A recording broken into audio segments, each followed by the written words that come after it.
Bonjour à tous, shalom, shalom à tous. Au Seigneur Yoshua Mashiach, béni soit son nom. Voilà, donc je vais aujourd'hui, par la grâce du Seigneur Yoshua Mashiach, partager donc un message vraiment pour fortifier certains, bien évidemment, et en espérant que ça fortifie. Voilà, en même temps, bon, si ça peut éclairer également certaines âmes, voilà.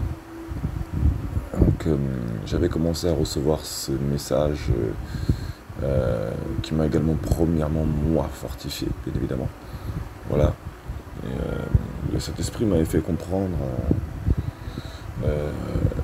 voilà, au travers d'une pensée concernant notre frère, le serviteur Noah, donc Noé, hein, voilà. Comme quoi il n'était pas venu, enfin, le Seigneur l'a envoyé en son temps pour avertir le peuple. Voilà. Alors, bien évidemment, je vais commencer par prendre la parole. Hein. Donc,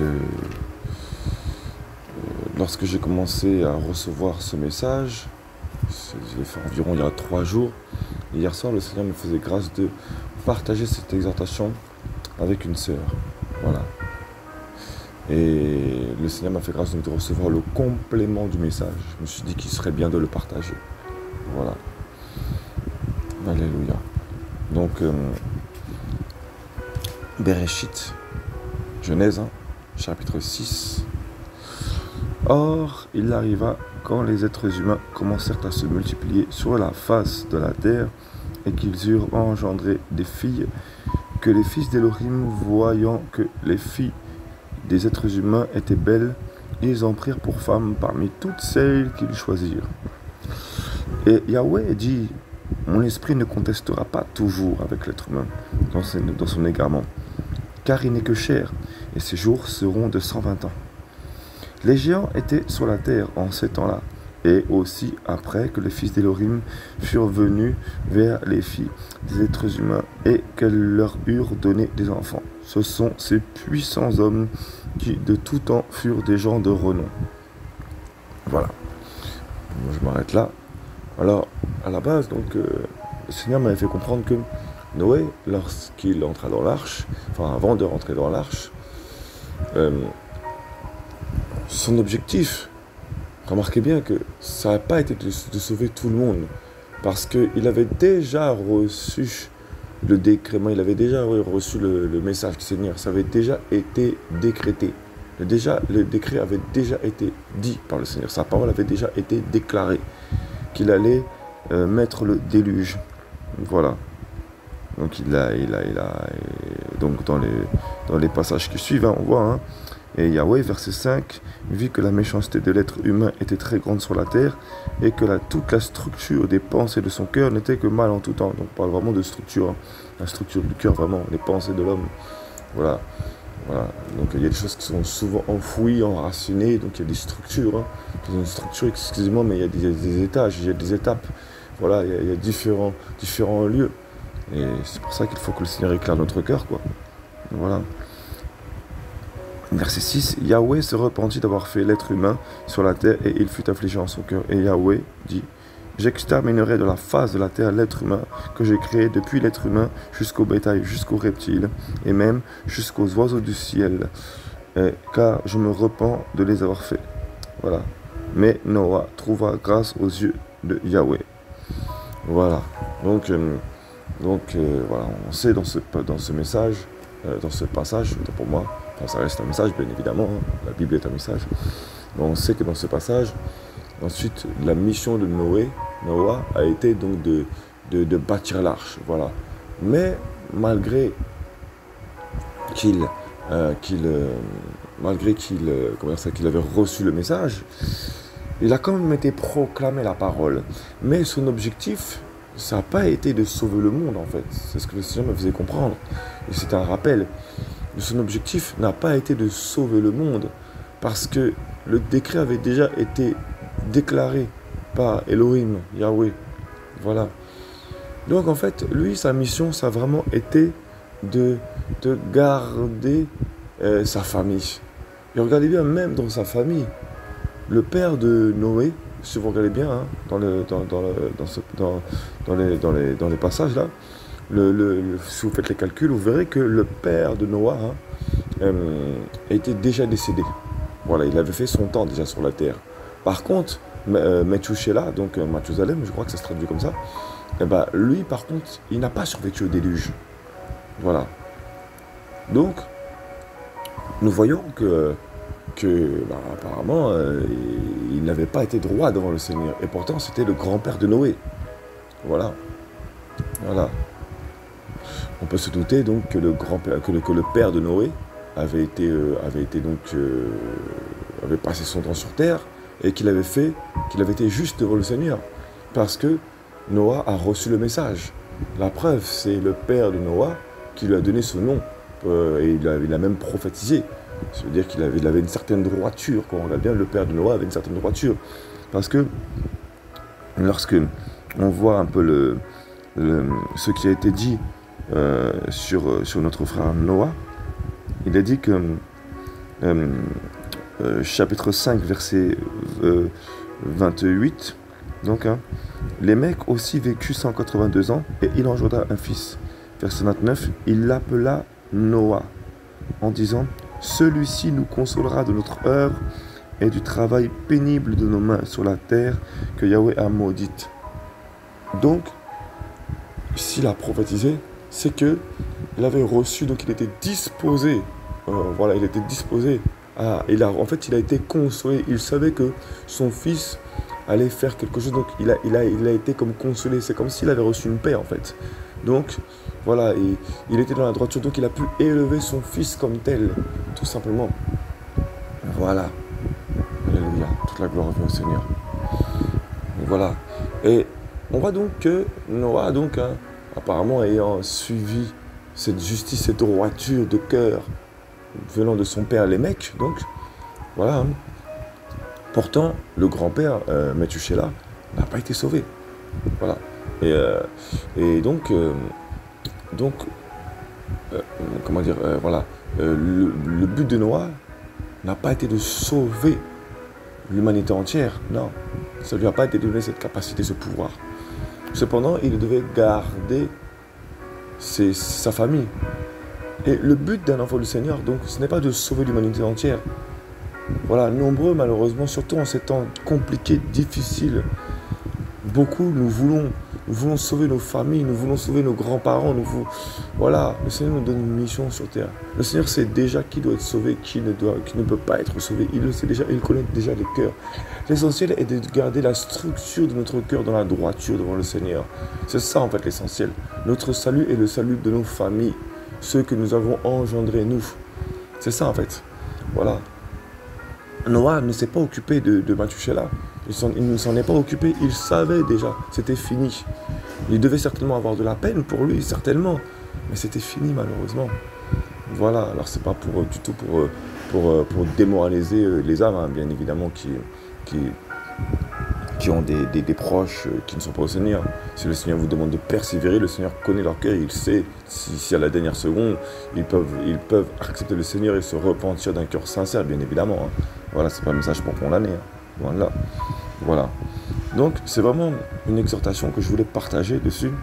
Voilà, mais ensuite, le Seigneur le Seigneur ensuite m'a envoyé également dans le livre du prophète Ézéchiel. Voilà. Dans le livre du prophète Ézéchiel. Alléluia. Chapitre 3. Alléluia. Chapitre 2, autant pour moi, chapitre 2. Donc nous voyons que dans le livre d'Ézéchiel, Yézéchiel, donc, hein, en hébreu, chapitre 2, il me dit, fils de l'homme, tiens-toi debout sur tes pieds, et je parlerai avec toi. Et comme il me parlait, l'Esprit entra en moi, et me fait tenir debout sur mes pieds. Et j'entendis celui qui me parlait. Alors il faut bien comprendre une chose, hein, c'est que souvent quand on lit ce passage, on pense que c'est un chapitre après chapitre. Non. Lisons bien le contexte.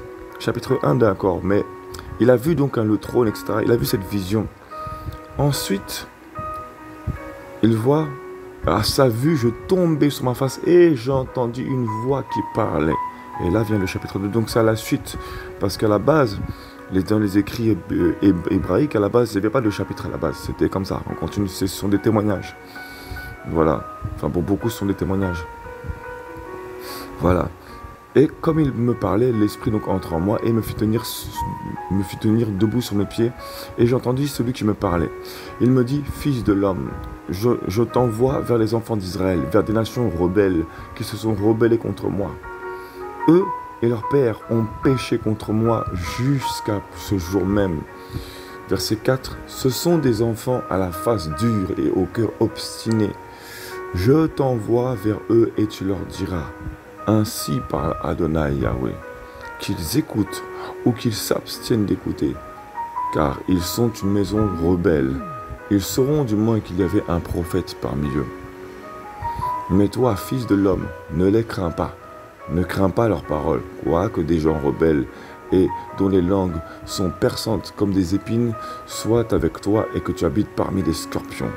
Voilà, ne crains pas leurs paroles et ne te ferai pas à cause d'eux, quoi qu'ils soient une maison rebelle. Tu leur prononceras mes paroles, qu'ils écoutent ou qu'ils s'abstiennent d'écouter, car ils ne sont qu'en rébellion. Voilà, mais toi, fils de l'homme, écoute ce que je te dis et ne sois pas rebelle comme cette maison rebelle. Ouvre ta bouche et mange ce que je vais te donner. Voilà. Alors je regardai et voici, une main fut envoyée vers moi. Et voici, elle avait un livre en rouleau et elle le déploya devant moi. Il était écrit devant et derrière. Il était écrit des chants funèbres, des gémissements et des lamentations.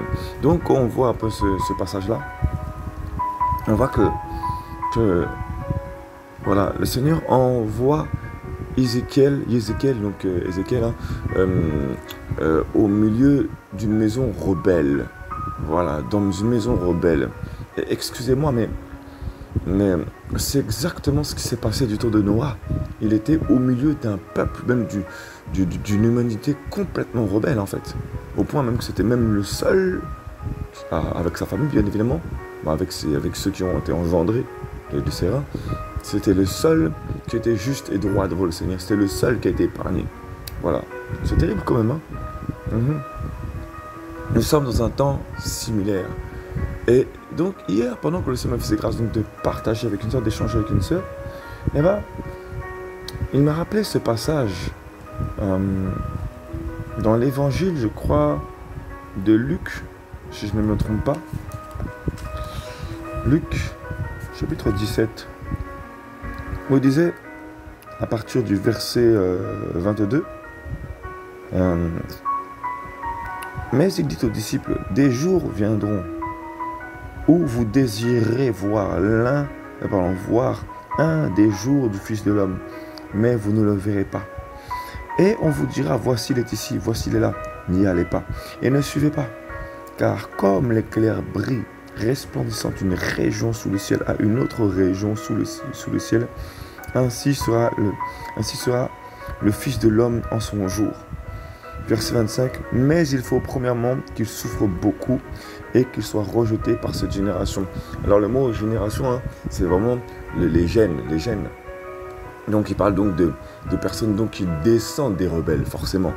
Voilà, il faut qu'ils soient rejetés par ces personnes donc, qui sont issues de cette progéniture de vipères, bien évidemment, parce qu'il assimile beaucoup de gens à une progéniture de vipères. Voilà. Donc, une génération. Voilà. Et bien évidemment, qu'on y parle également donc il faut que le Fils de l'homme soit rejeté, soit beaucoup rejeté par cette génération. Donc, il ne parle pas forcément de sa personne à lui, mais de son corps, tout simplement. Parce que c'est également prophétique, ça parle du domaine spirituel. Voilà. Voilà. Donc, il fallait que sa parole, donc tous ceux qui gardent sa parole soient rejetés, donc le corps du Mashiach soit rejeté. Voilà. Donc, voilà. Donc, il faut premièrement qu'il souffre beaucoup et qu'il soit rejeté par cette génération. Voilà. Alléluia. Et comme il arriva au jour de Noah, il en sera aussi de même au jour du Fils de l'homme. Voilà. Et Voilà, donc au jour de Noah, qu'est-ce qui se passe? Excusez-moi, hein, mais on avait vu, le Seigneur m'avait fait grâce de partager que du temps de Noah, lorsqu'il dit que, revenons au chapitre 6, Genèse chapitre 6, qu'il avait dit que, voilà, quand les êtres humains commencèrent à se multiplier sur la face de la terre, ça venait d'un mot hébreu. Et dans le mot hébreu, le mot multiplier, c'était également, comment dire ça, faire des rituels, des sacrifices, polluer, quoi. C'était vraiment polluer. Voilà, il se multipliait.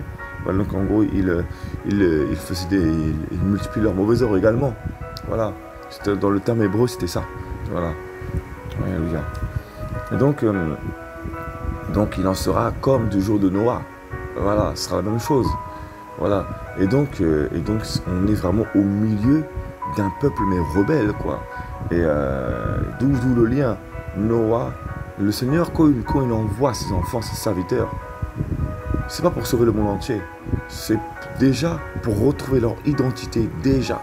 C'est pour prendre conscience de leur identité. Voilà. Alléluia.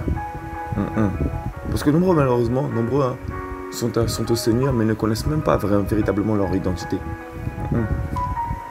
Donc voilà, le Seigneur envoie ses enfants au milieu d'un peuple rebelle, au milieu de serpents et de scorpions. Voilà. Il en sera comme du temps de Noah. En fait, les âmes, excusez-moi, mais on n'a pas le temps. En fait, on vit tellement des situations, des temps terribles, que dès qu'on peut fêter quelque chose, on va le fêter. Pour oublier tout ce qui se passe. Voilà. Au lieu de se préparer pour l'enlèvement, au lieu de préparer nos cœurs, au lieu de préparer nos âmes pour être sauvés. Voilà. Non. Pour avertir le peuple. Les âmes sont tellement possédées par les soucis. Oui, les soucis les possèdent. On est tellement possédés par les soucis. Donc voilà. Et donc, je t'envoie, revenons à Ézéchiel chapitre 2, hein. Ce sont des enfants à la face dure et au cœur obstiné. Il dit, eux et leur père. Voilà, je t'envoie, verset 3, il me dit, fils de l'homme, je t'envoie vers les enfants d'Israël, vers des nations rebelles, qui se sont rebellés contre moi. Eux et leurs pères ont péché contre moi jusqu'à ce jour même. Et en fait, excusez-moi, mais les Hébreux des temps anciens, ils faisaient beaucoup d'abominations. Beaucoup. Et le Seigneur dit dans Exode, hein, donc Shemot, chapitre 20, je ne sais plus c'est quel verset exactement. Je vais essayer de le retrouver là maintenant pendant que j'y suis, parce que je connais après le passage. Seigneur Yeshua, béni soit ton nom. Loué soit ton nom, Elohim. Voilà. Voilà. Verset 5. Tu ne te prosterneras pas devant elle. Il parle bien évidemment des images. Hein. Devant elle, et tu ne les serviras pas, car je suis Yahweh ton Elohim, le El jaloux qui punit l'iniquité des pères sur les fils, jusqu'à la 3e et la 4e génération de ceux qui me haïssent, et qui fait miséricorde jusqu'à 1000 générations à ceux qui m'aiment et qui gardent mes commandements. Quand même, hein, ça va, c'est pas trop cher payé quand même, 4e génération, ça va encore, ça fait bon 4 générations quoi. Mais par contre il fait miséricorde jusqu'à 1000 générations, c'est quand même magnifique. C'est pour ça que malgré tout le mal que les hommes font au Seigneur, malgré tout le mal qu'on lui fait, parce qu'on est tous un peu inclus dans l'eau, hein, et bien le Seigneur nous fait grâce, parce qu'il y a des âmes, elles se sont repenties.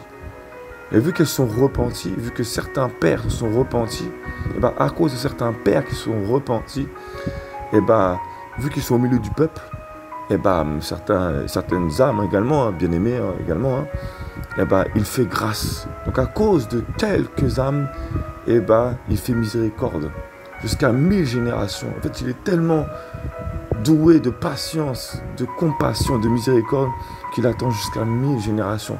C'est pour ça qu'on est épargné. Hein. On est épargné. On devrait être même plus châtié que ça de base. Mais c'est vraiment par grâce. C'est vraiment que par grâce, quoi. Mhm. Voilà. Mais nous sommes au milieu, le Seigneur me rappelait vraiment que du temps de Noah, excusez-moi, mais du temps de Noah, toute l'humanité, elle avait été rejetée. Excusez-moi, mais on est vraiment dans le même temps. Je ne dis pas que toute l'humanité est rejetée, attention, hein. Je veux simplement dire que il y a vraiment un reste. Il n'y avait que 7 personnes, dont Noah, 8, qui étaient estimées justes devant Elohim Yahweh. Et ben on est dans un temps pareil. Voilà, vraiment où vraiment très peu seront sauvés. Très peu, vraiment une infime poignée. Vraiment quoi. Regardez bien comment tout le monde est en panique à cause du vaccin, à cause de tout ce qui se passe sur Terre. Tout le monde est en panique. Les gens s'agitent pour rien, les gens sont agités pour tellement peu de choses. Enfin, tellement peu, c'est quand même pas n'importe quoi. Hein. Quand je dis si peu de choses, c'est-à-dire comparé à la gloire, à la paix qui nous attend au ciel, quoi. Tout simplement. Voilà. Mais on est humain, donc forcément, l'âme, elle est agitée, forcément. Hein. On agit par les émotions et c'est totalement normal. On est humain, hein, bien évidemment. Il ne faut pas non plus mépriser ça. Voilà. Donc, voilà. Je t'envoie vers eux, et tu leur diras, ainsi parle Adonai Yahweh, qu'ils écoutent ou qu'ils s'abstiennent d'écouter, car ils sont une maison rebelle. Ils sauront du moins qu'il y avait un prophète parmi eux. Mais toi, fils de l'homme, ne les crains pas. Ne crains pas leurs paroles, quoique des gens rebelles et dont les langues sont perçantes comme des épines soient avec toi, et que tu habites parmi des scorpions. Alors maintenant, on va aller voir. Au niveau des scorpions, on est vraiment dans un temps, voilà, c'est un temps vraiment où le peuple est vraiment dans une rébellion pas possible, vraiment quoi. Donc comme je disais, ne cherchons pas à sauver tout le monde. C'est pas notre objectif. On n'a pas reçu ce pouvoir. C'est pas possible. Voilà, nous on est là pour annoncer la parole, pour proclamer la parole, pour déclarer la parole. Ceux qui veulent écouter, qu'ils écoutent, qu'ils n'écoutent pas, voilà. Voilà, au moins l'essentiel c'est d'avertir. Voilà. Mais regardez bien un peu la persévérance de notre frère Noah, sa persévérance. Pendant 600 ans. Pendant 600 ans. Je veux dire, il a vécu 600 ans, il voyait le mal. Pendant 600 ans, il voyait le mal. Et ensuite, pendant le temps où il a fait l'arche, il a quand même parlé, il a proclamé, il a persévéré dans un monde méchant. Il a persévéré à parler tout en sachant qu'ils allaient périr pendant le déluge. Il a quand même averti tout en sachant. Il avait reçu cette déclaration d'Adonai, ce décret d'Adonai comme quoi il n'allait pas survivre, comme quoi l'humanité n'allait pas survivre. Il avait reçu cette déclaration, il avait reçu ce décret, il avait reçu ce jugement, c'était déjà décrété. Et pourtant, il a averti pourtant. Vous voyez un peu? C'est-à-dire que tout en sachant que le peuple n'allait pas être sauvé, que le monde n'allait pas être sauvé, c'était fini, et il a quand même obéi, il a quand même accompli sa tâche tout de même. Ah waouh, il faut quand même être vachement soumis pour ça. Waouh. Et donc du temps d'Ézéchiel également, voilà, on nous parle donc qu'il habite au milieu de scorpions. Et il faut comprendre une chose, voilà, c'est qu'un scorpion, il y a premièrement un premier aspect, c'est qu'un scorpion, premièrement, son squelette, on va aller d'ailleurs également parce qu'on est dans le temps vraiment d'Apocalypse chapitre 9. On va aller dans l'Apocalypse chapitre 9 vraiment. Voilà, hein, la 6e trompette a déjà sonné. Voilà. Et donc dans Apocalypse chapitre 9, la parole nous dit, excusez-moi, je vais dans le passage en question. Voilà.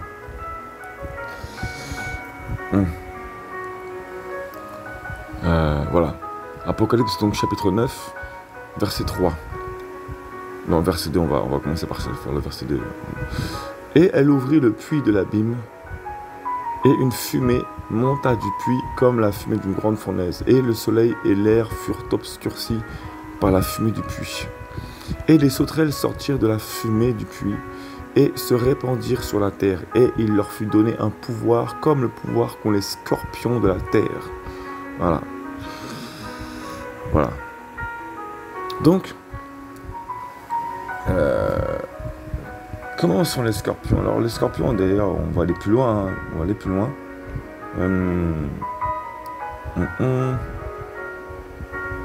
Saint-Esprit.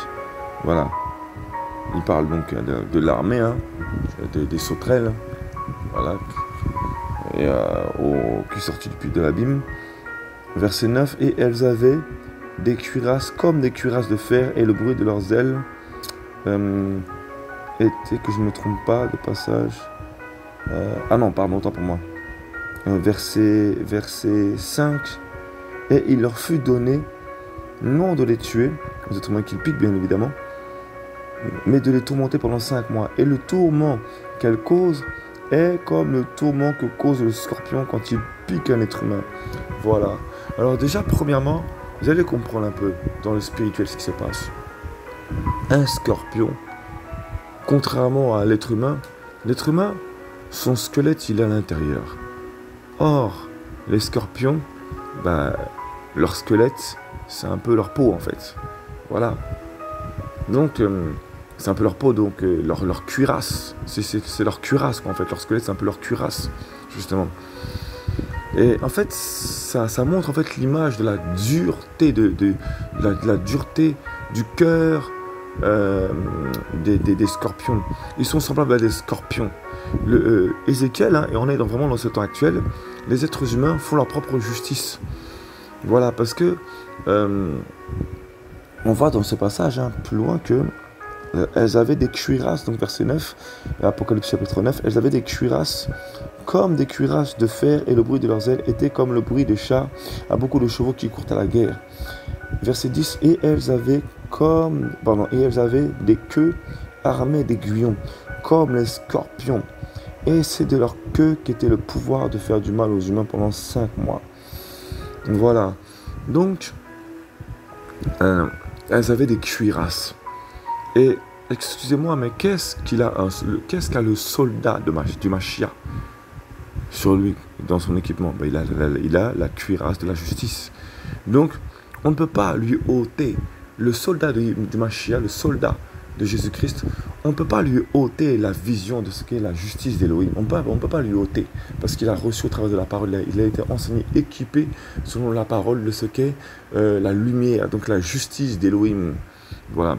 Mais le scorpion, excusez-moi, mais le scorpion, c'est un insecte, un animal, je sais pas, bref, sauvage. Il vient des lieux sauvages souvent. Voilà. Et il a cette cuirasse. Donc cette cuirasse, donc c'est son squelette en fait. Hein, voilà. Contrairement à nous êtres humains, son squelette il est à l'extérieur. Voilà.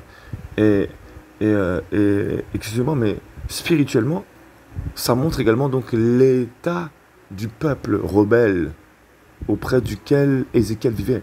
Donc Ézéchiel vivait au milieu d'un peuple semblable à des scorpions. Et ça montre donc l'état spirituel du peuple. Voilà. Et nous sommes vraiment dans ce temps également. Hein. Voilà, nous sommes vraiment dans ce temps quoi. C'est que si, parce que le squelette représente également l'esprit de mort, ça représente la mort. Voilà, si le squelette est extérieur, ça veut dire que la mort est vraiment là, quoi. Voilà, tout simplement. Je ne sais pas si vous allez me suivre, mais ça représente en fait le squelette, souvent dans le monde spirituel. Quand vous allez voir un squelette dans le monde spirituel, c'est la mort, en fait, tout simplement. Il y a des âmes parfois, ce sont des... Voilà, vous allez le voir, on est en état de squelette. Spirituellement, le Seigneur va vous ouvrir les yeux. Et en fait, ça veut dire que spirituellement, ils sont morts. Spirituellement, c'est l'esprit de mort. Voilà, tout simplement. Ils ont été tellement rongés. Voilà, leur peau était tellement rongée spirituellement qu'ils ne sont plus qu'un tas d'os. Malheureusement, excusez-moi, c'est dur, mais c'est ça. Voilà. Et donc, c'est l'état, en fait, du peuple. C'est l'état de la personne, en fait, tout simplement. Donc, les âmes, en fait, qui sont semblables à des scorpions, c'est que ils n'ont plus que c'est même plus la peau sur les os, ils ont les os par-dessus leur peau. Ça veut dire qu'ils font leur propre justice. Ils agissent avec colère, avec amertume, avec rejet, avec rébellion, parce qu'ils pratiquent leur propre justice, tout simplement. Voilà.